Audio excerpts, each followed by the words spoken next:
In the following repair example, Fantastic Body Filler and Dolphin Glaze will be used to repair the damage on a factory E-coated hood.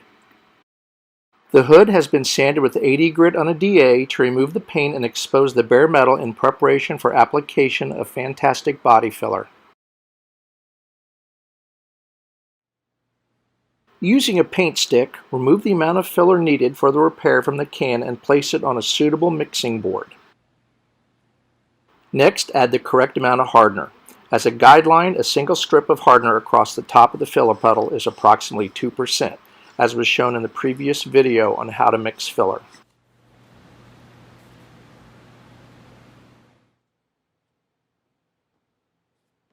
Once the filler is adequately mixed, take your spreader and apply it to the damaged area.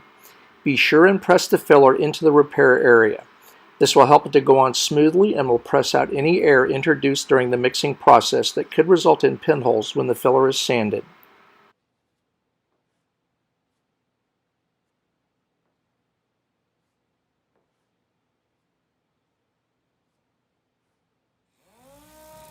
Depending on shop temperature, allow the filler to dry for approximately 20 minutes before sanding. Begin sanding by hand or with a DA with 80 grit sandpaper to shape and contour the filler. Finish up by final sanding the filler with 120 grit prior to application of the Dolphin Glaze. Squeeze out the amount of Dolphin Glaze needed to cover the filler and surrounding repair area. This will ensure that you have enough product to fill any pinholes, sand scratches, and the paint feather edge.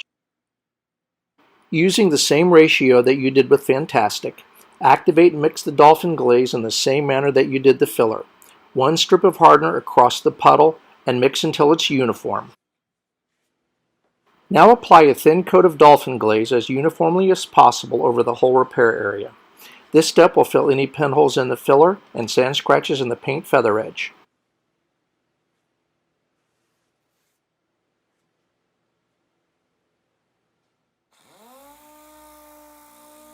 Allow Dolphin Glaze to dry approximately 15 to 20 minutes before sanding with 180 to 240 grit sandpaper.